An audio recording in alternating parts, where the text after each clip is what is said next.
Dans cette vidéo, je vais simplement vous faire la liste des dupes de chez Makeup Revolution et W7 des palettes de la marque Anastasia Beverly Hills.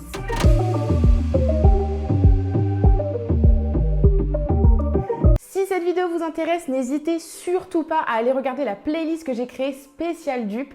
Vous aurez à disposition plusieurs vidéos de ce type classées par marque. Cette vidéo n'a absolument pas pour but de débattre sur la qualité des palettes parce que déjà je ne les ai pas toutes et en plus de ça je ne vais pas m'amuser à les acheter, que ce soit celle de la marque en plus celle des dupes. Mon objectif c'est de vous faire économiser de l'argent, alors si moi-même je le dépense bêtement à acheter des palettes qui sont identiques, je suis juste pas crédible. Également je ne vous ai pas listé toutes les marques de dupes qui existent parce que c'est un boulot monstre, mais aussi parce que la vidéo allait durer 3 heures tellement il en existe. Du coup je me suis arrêtée aux marques Revolution et W7 qui sont les plus répandues, mais aussi après avoir regardé plusieurs revues comparatives sur la pigmentation mais aussi la tenue des fards, Makeup Revolution et W7 sont les meilleurs. Et bien sûr, pour les prix, je vous affiche un prix approximatif puisqu'en fonction des sites où elles sont disponibles, ça peut varier de quelques euros. Si certains dupes vous intéressent, je vous mets en description les sites sur lesquels vous pouvez les retrouver.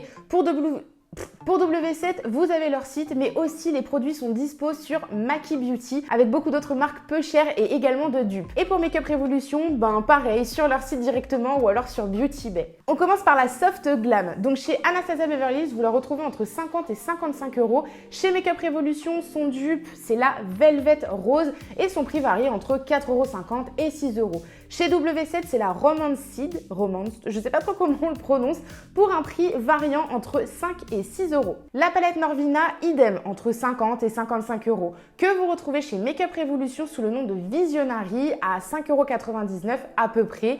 Et chez W7, je crois qu'elle n'est plus disponible, enfin plus vendue, mais à l'époque, c'était la Violette Light. Si je me trompe, n'hésitez surtout pas à me dire en commentaire et à me mettre le site sur lequel vous pouvez retrouver cette palette parce qu'elle m'intéresse. Ensuite, la Moderne Renaissance, toujours une cinquantaine d'euros. VS chez W7, c'est la Delicious. Et chez Makeup Revolution, il y en a plusieurs. Elles font partie de cette collection-là de palettes. Et après, c'est juste à vous de voir en fonction de vos préférences au niveau des mélanges de couleurs que chacune des palettes propose. La Sultry, à son tour, vous pouvez la retrouver sous le nom de Hypnotic chez Makeup Revolution et sous le nom de Seduced chez W7. Les prix sont toujours les mêmes approximativement. La Riviera chez W7, c'est la Constellation. Bon, cette fois-ci, elle a absolument pas le même packaging, mais les fards sont exactement les mêmes. Et chez Makeup Revolution, elle est disponible sous le nom de Constellation. Et pour finir, vous pouvez retrouver la Subculture sous le nom de Iconic Division pour Makeup Revolution et On The Rock pour W7.